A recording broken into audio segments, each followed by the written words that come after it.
Hey everybody, it's Goblin and welcome back to some more Magic Arena. And today we're going to be playing another Avatar: The Last Airbender Arena Direct. This time around it is towards play booster boxes here. So as always, this is our way to win some physical Magic the Gathering cards by playing digital Magic on Arena. It is very high stakes, very high variance. It's best of one sealed, and you only get to play until 2 match losses while needing to win at least 6 in a row to leave with those physical cards. It's also 8,000 gems to enter, a bit over $40 to enter the event. So very, very high stakes, very high variance as well.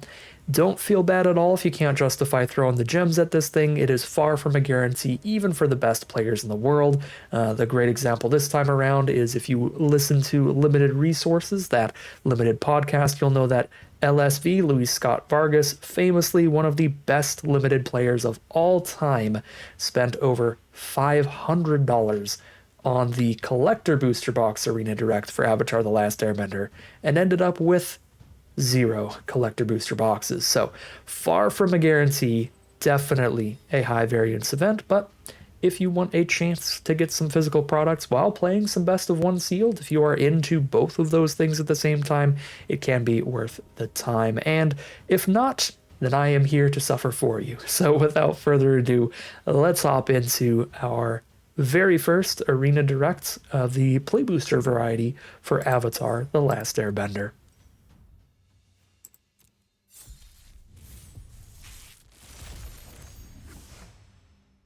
All right, we got some really solid rares here. I love that a lot of them overlap in colors as well. The Azula is a very powerful card, a 4/4 body, exiles one of your opponent's creatures, and then potentially casts them against your opponent, including a card from their grave.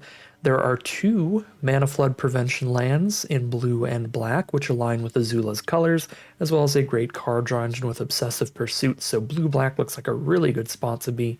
We also have a really strong white rare with Appa and a strong red rare with Faded Firepower, so depending on where our common and uncommon power lies, we have alternate paths to take. Don't necessarily need to force blue-black here, although that does look like where the strongest of the strong rares are going to line up.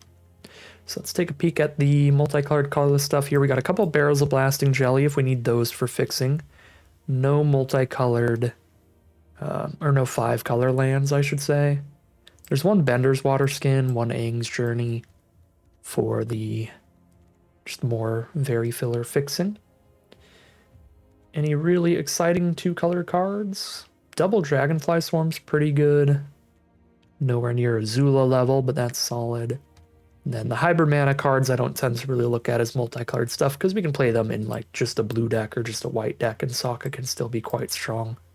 So take a peek at those when we get to individual colors. I'm not that excited about Sun Warriors.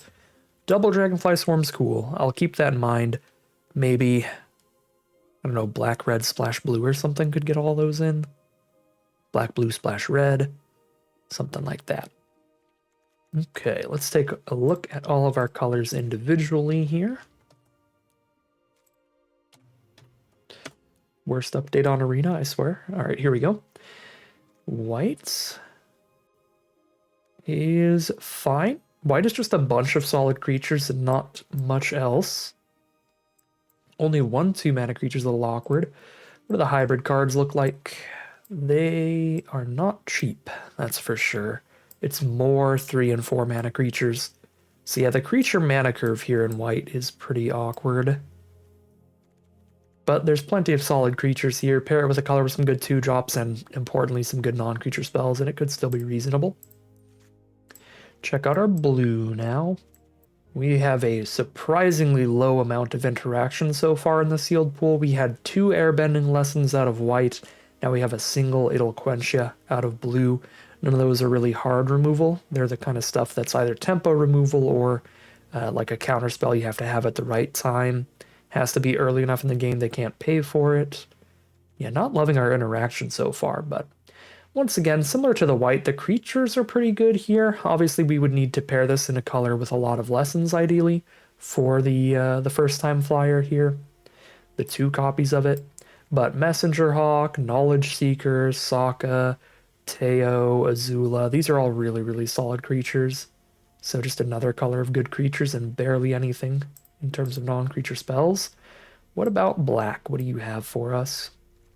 In black, we finally found our removal. Deadly Precision, Swamp Snare Trap, and Sold Out all in this color. There's even an Azula Always Lies, which doesn't blow up anything you want, but can be combat tricky removal or removal on one toughness cards. We have Low and Lee out of black, which can tutor for Azula, our Great Bomb rare, so we'll definitely run Low and Lee as well. Black looks like my favorite color so far for sure. It is giving us both some pretty reasonable creatures, certainly less than our other colors, but we get Messenger Hawk, we get Azula, we get Lowenly to grab Azula, and some good removal. Deadly Precision, Swamp Snare Trap Sold Out, and a card dungeon with Obsessive Pursuit. Yeah, black looks like the best color so far by a little bit. And now in red. Don't love the core creatures to this color, but this looks like a really reasonable splash to me. We can splash into red to gain access to the Dragonfly Swarms, double Lightning Strike, and I suppose that would be it off of the splash, but just more interaction because our blue has very little. If we run all of our black instants and sorceries as well as double Lightning Strike, Abandon Attachments, and Quench, we should have a reasonable enough instant sorcery count for even the Dragonfly Swarms to maybe come in off the splash. That's the one thing I'd like to keep in mind here for the red. A potential splash here towards a little bit more interaction and maybe some dragonflies. And last but not least, we have our green, which gives us double allies at last, Rocky Rebuke and Earth Rumble for interaction.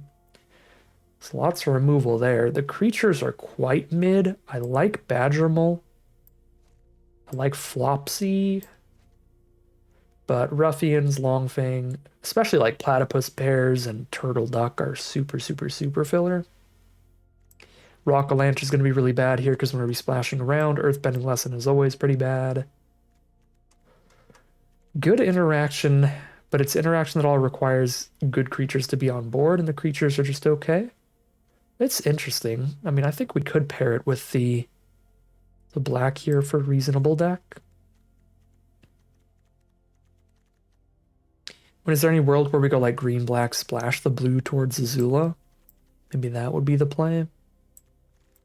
We get removal spells in this color, so we wouldn't have to dip into red if we're dipping into green for all this removal. This is 4 removal spells versus the 2 we get moving towards red.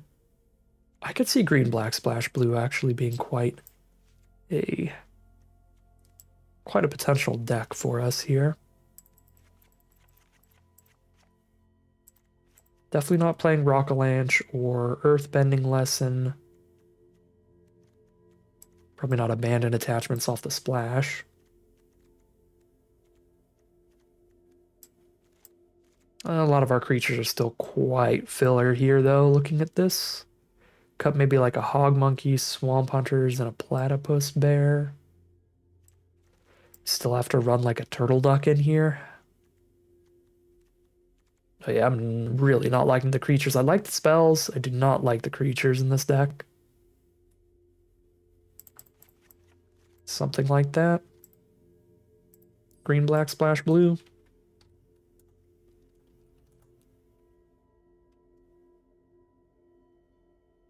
The mana base obviously needs to get changed, but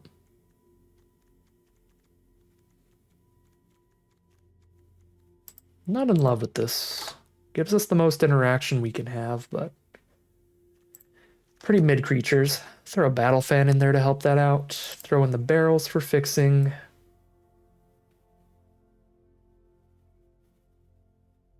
Blue-black duel. I feel like the blue creatures are quite exciting. I would rather just go blue-black and run a little bit less interaction.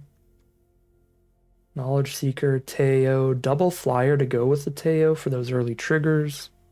I mean, if I really don't care about the interaction that much, because black's giving me a good chunk, I could even maybe go like black, white, splash the blue, get this Appa into the deck as well, then Earth Kingdom Jailer, some airbending lessons. Play a Sokka. Got a battle fan here on 2 as well, but this is kind of the creature curve. Cut some 3s.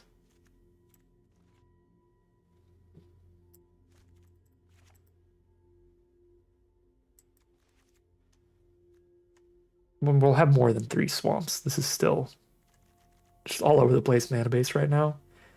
I don't know if we'll have cat gator numbers of swamps though. I mean, 2 airbending lessons to use on it. I'm probably still going to run it even if I only have like 7 swamps.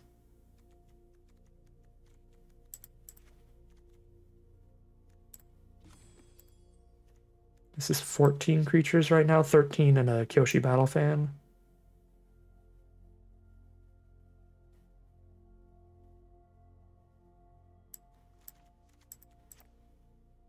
Dropping Azula always lies. I mean, this does look solid again.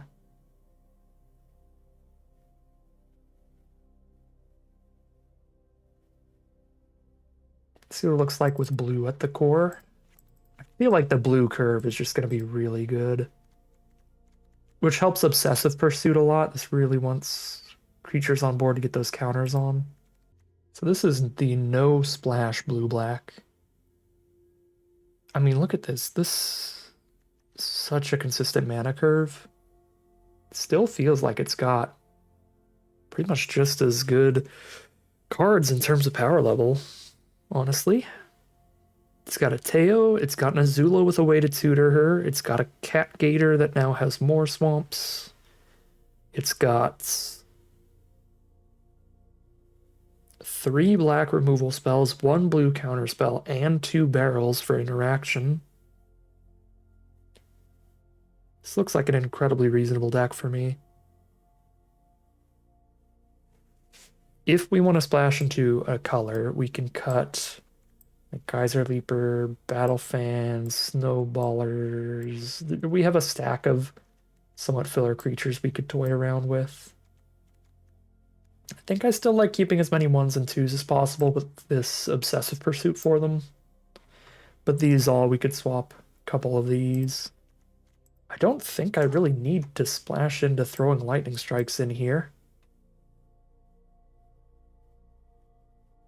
Appa's the strongest card that isn't in our deck, and that requires double white. Double white is not particularly splashable. I don't know if we even splash here if we just do the blue-black then.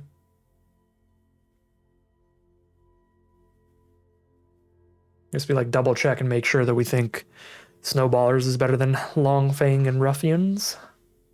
Those are pretty close. Certainly not a great Hey-Bye deck. Yeah, I guess we throw a Hog Monkey into the filler pile, Swamp Hunters into the filler pile, and Hey-Bye some Platypus Bears. But I'm pretty sure we just play the Snowballers over all this. Yeah, interesting. I just might be straight blue-black here. I think I shall be, so let's just put the cream of the crop creatures back in.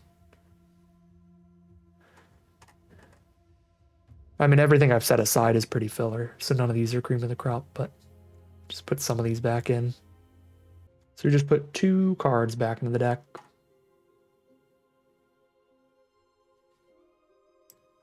Really into the Teo here. Cat Owl being another flyer for him.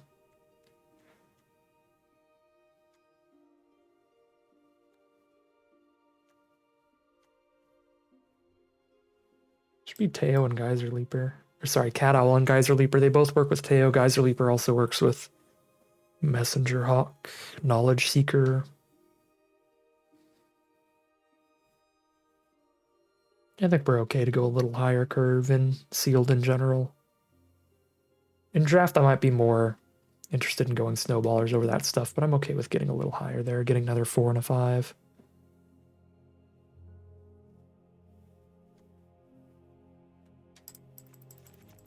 And I think this color pair...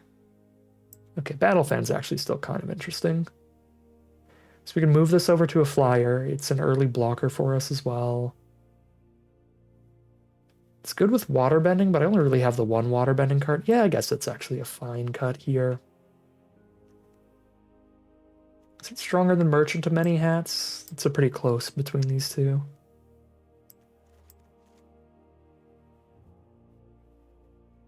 I'm gonna keep the Merchant. Could like discard it to a Geyser Leaper or discard it to a Teo and pick it up. Do that over and over. Sack it to Deadly Precision. Yeah, I'll drop Battle Fan over Merchant of Many Hats for this deck. But yeah, keep all of our cheap lessons so that first time flyers might get extra damage in. Barrels is less exciting when we're not splashing. But still gets our removal count up, gets our interaction count up. So they're not horrendous here. Yeah, let's just roll with it. Blue-black it up, call it a deck here, hop into the gameplay, see how far this one can take us. Alright, here we are on the play for game one with turn one Grand. Let's get in there. Do some looting here, ditch some flood.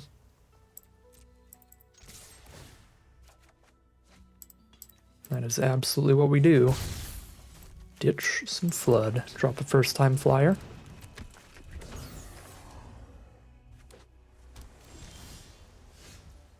Got an Idle Quencher to hold up here since I have no creatures to play anyway.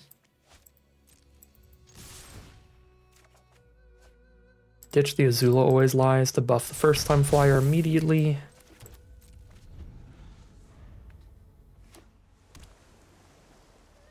No plays from our opponent still here turn 3. Wow, we got both our rare lands. So worst case scenario here, we just activate Agnakella. I've got double blue now, so I'm just going to keep every swamp I find in case we find a Cat Gator. 4 mana now for our opponent. There's a Knowledge Seeker. Pass through, we activate Agnakella. Find barrels of Blasting Jelly. That does not look great here. I'm going to ditch that. 5th mana, we just drop a Geyser Leaper. Keep the pressure on here. Or we play around there, Idle Quencher. Actually in a pretty reasonable spot to play around an Idle Quencher from our opponent, because worst case scenario, we make a little unblockable 1/1. Very important to note with Realm of Ko, those spirits can be blocked by other spirits, so you do need to be worried about that. The Knowledge Seeker is a spirit, so it is a relevant card type against Realm of Ko. Okay. So now they're tapped out of a counterspell, and we got rid of their Great Mythic. So now we drop Geyser Leaper. I think I'm just keeping Grand still. I don't think the trade into Knowledge Seeker is particularly bad, but there's also not really a reason to get out of the way right now. Especially considering I have multiple removal spells that can do that. And our opponent scoops them up. Probably stuck off of a second color or something there, and just curving out with flyers is more than enough to do it. And that is going to be a 1-0 heading into game 2. Here we are on the draw for game number 2. We don't start till turn 3, but I don't think we can mulligan this.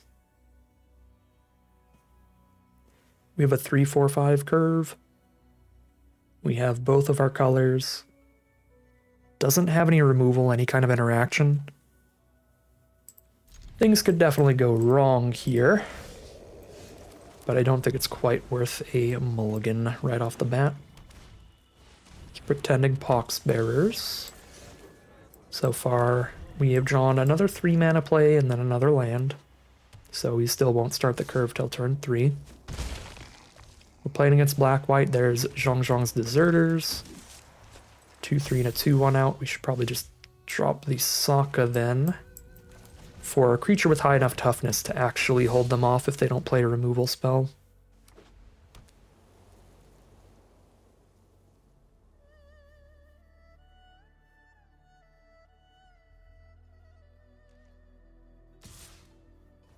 Send in, bounce off.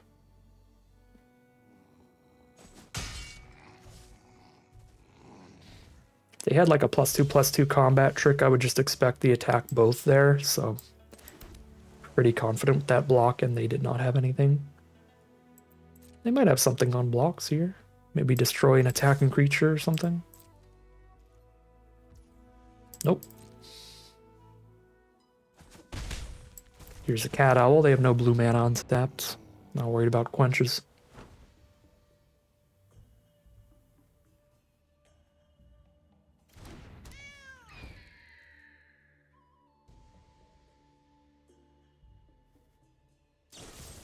Sandbender's Storm, Earthbend a 3/3. Drop a Deserters to make that 3/3 a 4/4. Down to 2 cards in their hand here. I think we can afford the trade here, because either of these creatures holds the rest of their board off of us still. There's Compassionate Healer. Yep, just a bunch of small stuff we can hold off with larger plays. Messenger Hawk, Crack a Clue. If they don't attack in a way where Azula Always Lies gets them, and if they do attack in a way where Azula Always Lies gets them, then we'll Azula Always Lies. That is a 3/5 potential flyer. That's actually not a great stat line for us, because we have a 4/3. Toughness is too low for that. Drop the Geyser Leaper. Drop the Callous Inspector, pass. I'm not going to poke for just 1 damage here.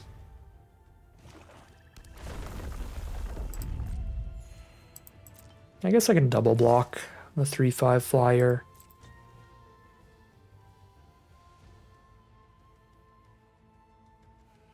Do that or try to leverage Azula Always Lies on it. I'm going to wait.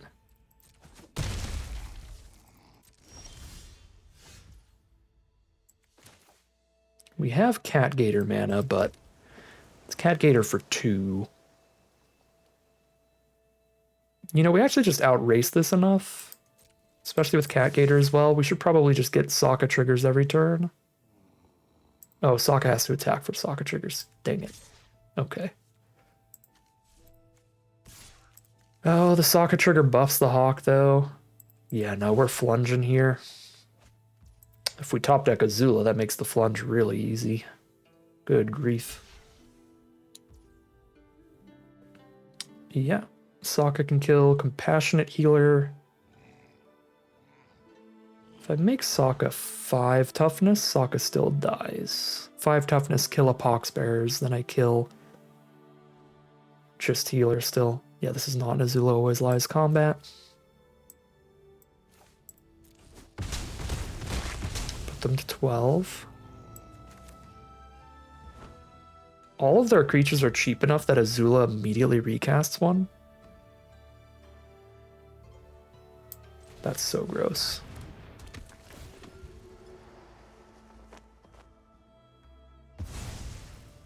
Draw bomb, rare, cast bomb, rare feels good.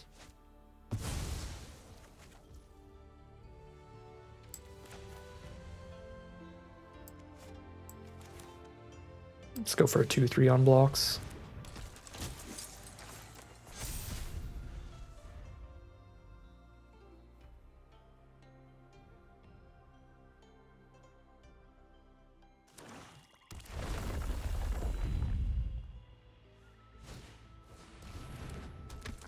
GG from opponent.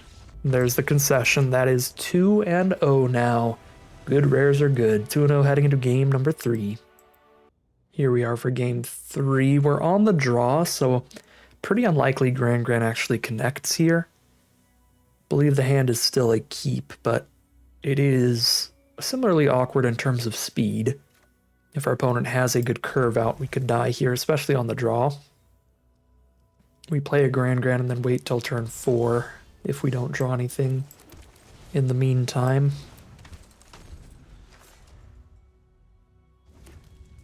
Playing against Boros, that is certainly a color of curve outs. Callous Inspector is a good draw. So I'm going to loot with Grand. Especially against Boros. She's small enough she's always just going to end up chumping or trading at some point. And so if she lets us loot and then trades off here, it's certainly better than just like blocking the 2-1, which would pretty much be the alternative. There's glider kids. Okay. Fortunately, all lands drawn, even including the grand loot, so we won't do anything else till turn 4. Well, we did draw an inspector. That was reasonable. There's the Sun Warriors. We are a turn away from killing that because we're on the draw. So it is going to get 1 trigger. Firebend a bunch, make a 1/1 here. I think I have to play Teo over Pursuit. And that's almost 100% for sure. Stops Glider Kid's damage here. Not quite at the point of chumping with Inspector, though.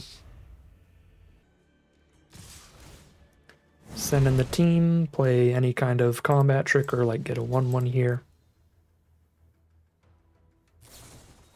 Yep. And get a 1/1. Disgusting.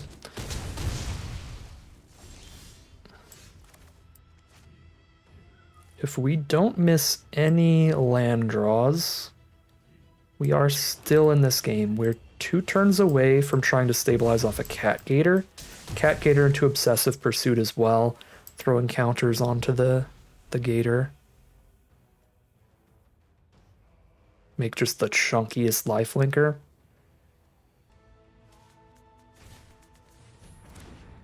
Momo, Playful Pets. Play their own barrels. Well, so much for the lifelinking Cat Gator. Still be able to clear 1 card out with it when we play it, but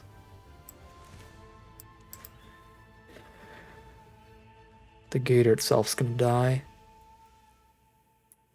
I suppose they're not at 5 mana for barrels yet. I guess they are. They could activate Fire Nation Palace in a pinch to do it. I really do not have much of a choice here. Gotta play and crack a clue immediately. Yeah. I could have 2 mana untapped. What are my 2 mana spells I could have? Deadly Precision for 1 black mana. First Time Flyer for 1 and a blue. Quench for 1 and a blue. So we pay like this, and then I can have 1 of each color up if I need it. And if I draw the 1 mana spell, I can play that too.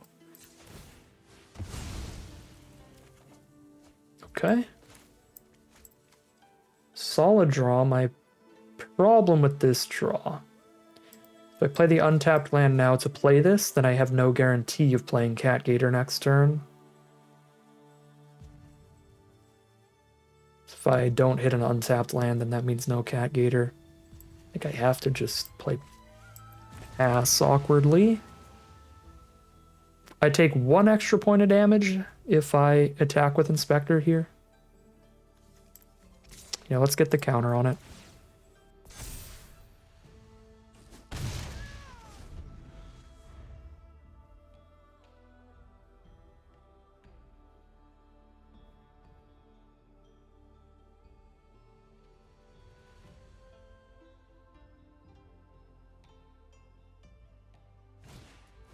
Path to Redemption, the Inspector.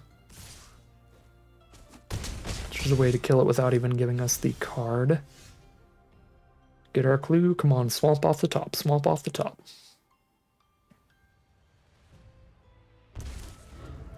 I land. Is land.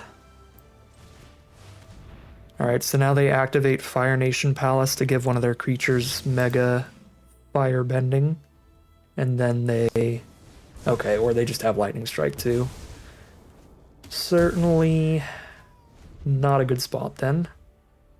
Even if they didn't have Lightning Strike in hand, they could Fire Nation Palace the Momo, then attack both, and that would be exactly the 5 they needed to barrels the Cat Gator. Take 3 down to 6. Obsessive Pursuit puts us down to 5 now. Lesson. That's not a lesson, but it's not a terrible card, especially considering the Callous Inspector has a death trigger. No lesson engraved. This is a 1/2 on blocks. If I sack a clue to Obsessive Pursuit, this only triggers off attacks, so it's still only a 1/2 on blocks. If I kill Momo, they put a counter on that and then also put Battle Fan on it. They have a 3-power attacker, which I would be dead if I don't chump block. If I sack Inspector, I go to 4. Chump there, take the 2 Momo damage. Go to 2. Well, if I kill that with... I have to kill that with Deadly Precision to not just die to them barrel sing the flyer.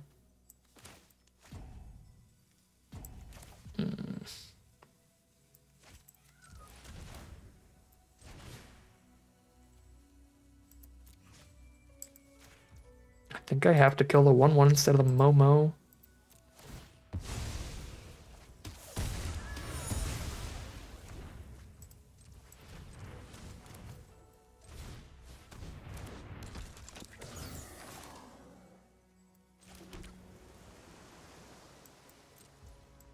Here's where I'm theoretically in a position where if they don't lethal me here, then I untap, throw a bunch of counters on Flyer and lifelink in. If they don't realize they could Fire Nation Palace plus barrels, but they top decked a basic here, so now they're 100% sure they can barrels at worst. Glider Staff to airbend.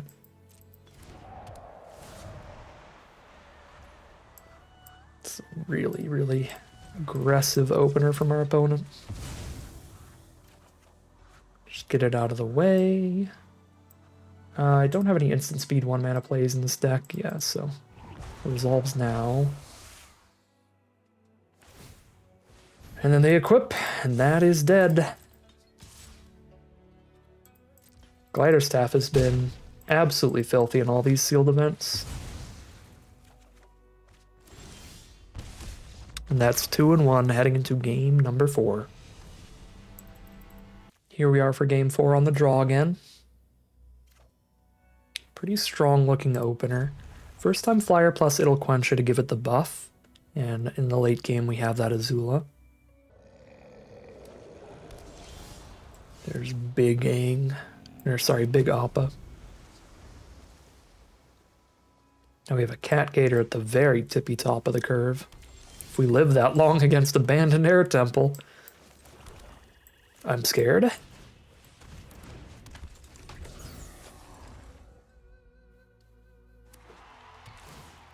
Rumble Arena, scry 1.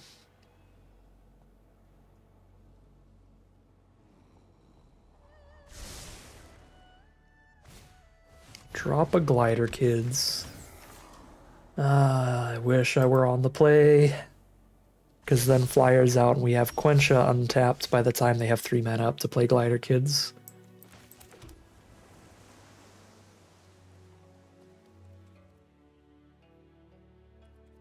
Merchant of Many Hats doesn't really impact the board at all right now.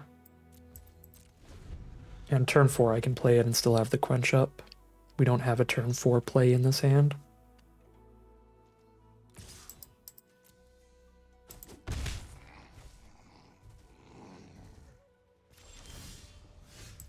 It's a very good draw.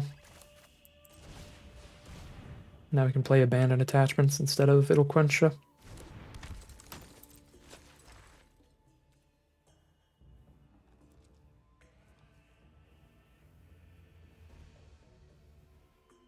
Block, cast Abandon, and bounce off each other seems fine. Might not be. It might be worth taking the extra damage to hold up the Quench till main phase 2, though. It probably is, so I probably should have just hit for 1 here. So I think I just don't end up declaring the block. That way I can still have the Quench up till the end step.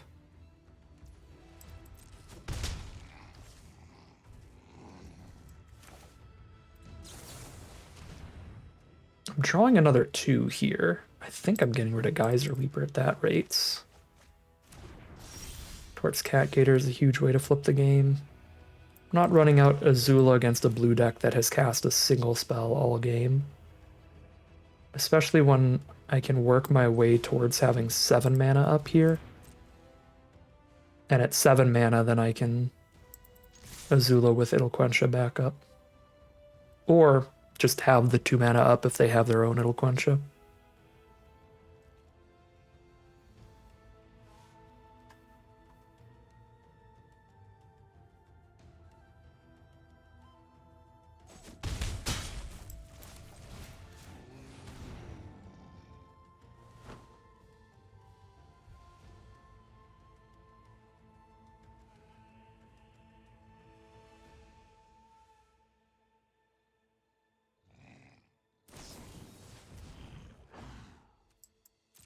Hexproof trick to save the glider kids.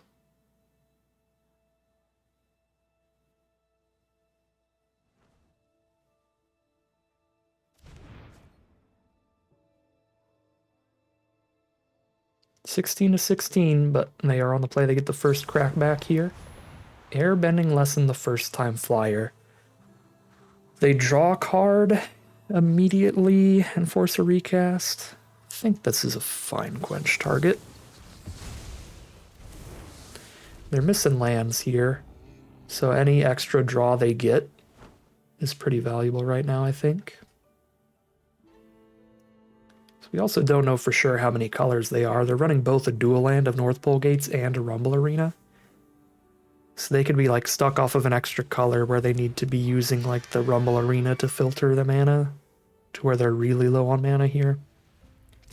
Yeah, so they're still stuck on 4 lands because we countered the draw.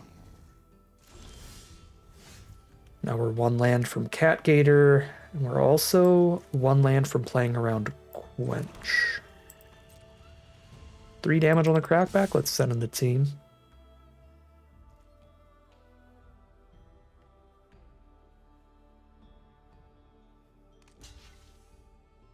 Block plus combat trick? Nope. No block.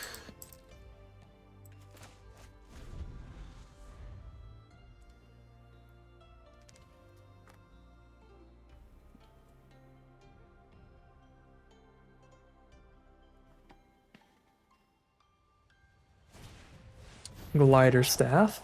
Very good card. Airbend the Flyer. Send in. They've got a single mana up, so we know they don't have the Quench here. I honestly think Catgator might be more high impact currently than Azula.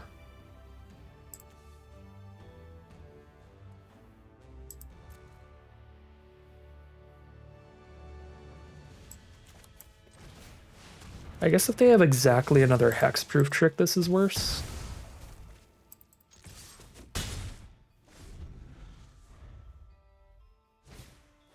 Earth Kingdom Jailer on Catgator.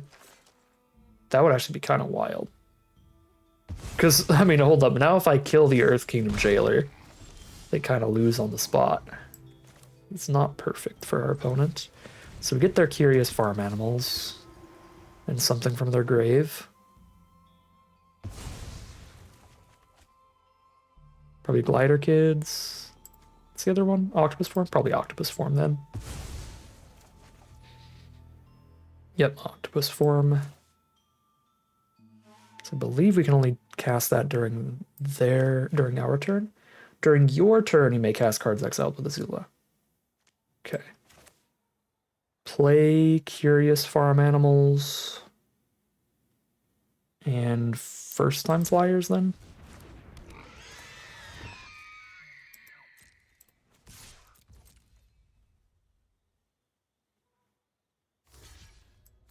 They've got another octopus form? Nope. Just a very good turn of events for us. And that's kind of what I was getting at with the Catgator under in exile there.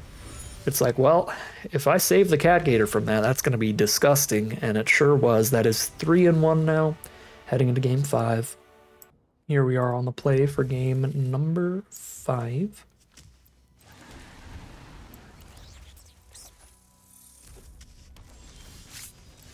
Not a terrible curve here, but not a great one. I'm actually going to hold on to the Quench till I've got the extra clue token. So it's like Quench if they do something, clue if they don't. So if they just don't have a 2-drop in their hand, obviously holding on to Idle Quench is way worse than playing the Merchant. I ditch a land here with a clue off of Messenger Hawk. We top decked another land anyway.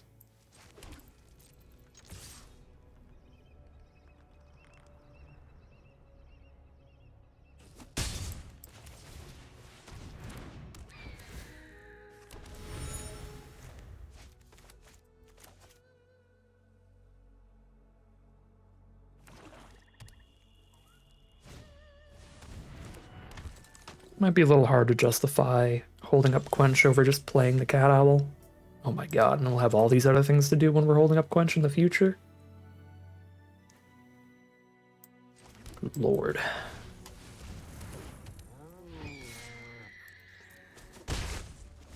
Two just bounces off the 1/3, so 1 in the sky. Phoenix Fleet Airship. If they sack any permanents, it's going to be an absolute nightmare, and it's already a 4/4 flyer on blocks. 4/4 flyer on attacks. Okay, this is quite bad.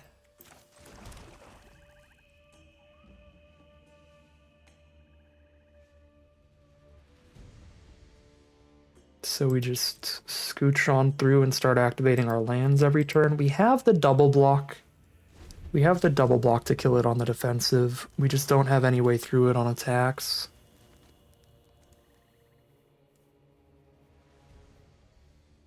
And if they have a cheap enough combat trick, they can break through the double block here. But if they attack us for 4, we crack back for 6. So I think we just don't block if they send this here. Okay, well. So now they get a duplicate airship, and I can't block the first one.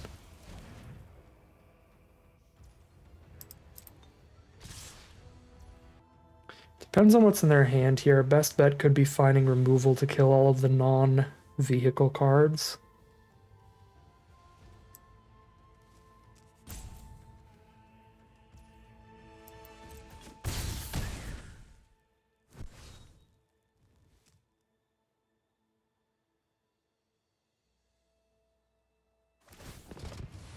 Ooh, they punted, missed the extra double strike damage.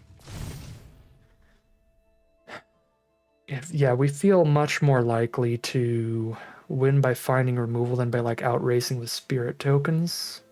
I think I'm supposed to dig.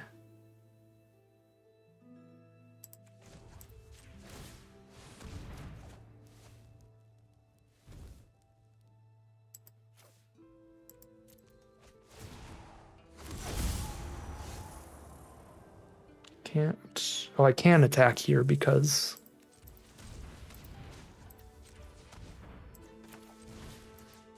they don't have anything to crew that with.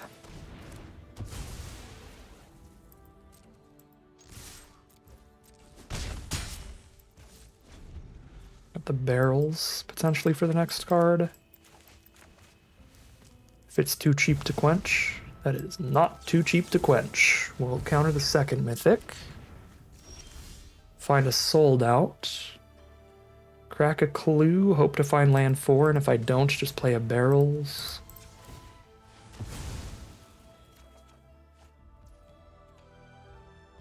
Okay.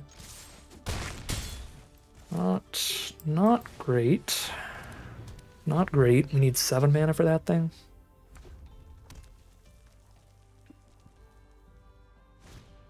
Combustion Man, I could sold him out. They might just hold on blocks here at 9 life. They are holding on blocks here. Now I'm just 1 land away from cracking barrels on something as well. Or 1 land away from cat gatoring. My mind gets all mixed up in these things. Supposed to sold out right now, right? Rather than waiting till they untap, because then they can like play a creature and hit me with both of those, which is really, really bad.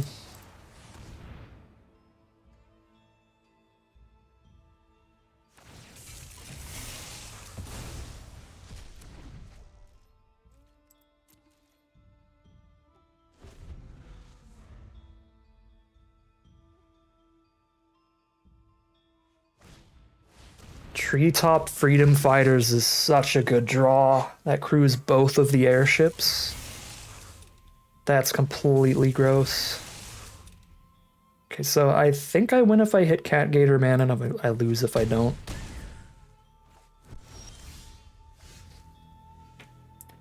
It's not the Cat Gator mana.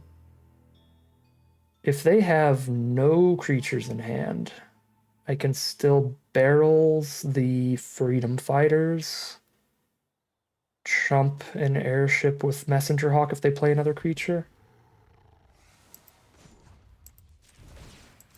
I mean, it does still basically come down to winning if I hit Cat Gator Man, but I've got one more turn to do it. Yep, crew both chump. Could have waited and barrels one of the airships instead. I'm still dying to the rest, though. It's not the mana. Dang. Alright, got us.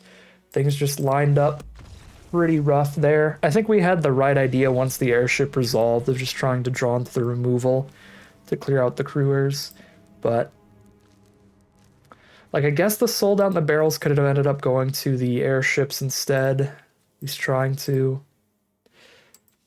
But, I mean, the sold out had to hit Combustion Man. We can't let them keep Combustion Man, but the final barrels could have went to an airship instead of Treetop Freedom Fighters.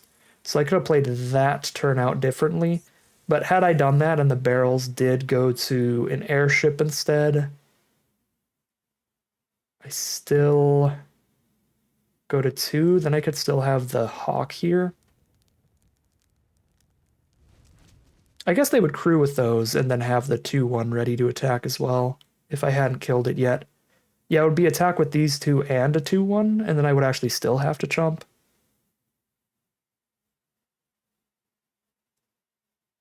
Because I could, like, barrels that, take 6, and die. So I guess then the Hawk could trade with the fighters and the barrels would trade with that. They would have a cavalry, an airship, and a 1-1 left over on this board. You know, we still lose. I mean, that's the biggest thing I can think of. We could have barrels an airship instead. I really do not think we could sold out an airship because the Combustion Man attack triggers are so bad when we're this low on life. Yeah, Combustion Man's worse than an airship for us at this point. So we should have barrels an airship or maybe a cavalry instead of a Freedom Fighters. Well, we still end up dying even if we play it that way. So I guess it just boils down to if I had the counterspell up the turn that they played the airship. But then again, if I had the counter up the turn that they played the airship, I wouldn't have the counter left over for the Ozai. Yeah, that was just going to be a really difficult game no matter what. I really do think we were maybe like 1 land draw from actually winning that, so maybe ditching a land early came back to bite us, because I think resolving Cat Gator would be almost enough. Certainly would have been enough if we did it a couple turns ago. If we did it now, it's not enough. All right. Is what it is. 3-2, still a very solid run for a super competitive event like this, but it does mean we're going to be spewing gems all over the place and losing a bunch of money, as Wizards of the Coast wants you to do in these events. One last peek at the deck. I think this was an excellent deck. This was a really good sealed pool. All of our power pretty consistently lined up within the 2-color pair. I'm really happy with this deck build. I don't think there was another deck that could have carried it too much farther. Maybe with slightly different gameplay decisions, we might be able to win that last game, but it would have been a very, very difficult one to win no matter what. And I think for the most part, we built and played fine. It was just not in the cards for us today. But that is going to end today's video. As always, I'd like to thank my patrons and YouTube members for their support, as well as you for watching the video. If you enjoyed it and you're interested in seeing some more, you can always like, comment, and subscribe to tell the YouTube algorithm to send some more in your recommended feed. If you'd like to support the channel directly, you can check out the Patreon link in the description below. And other than that, as always, thank you very much for watching, and I'll see you again soon for some more Magic Arena.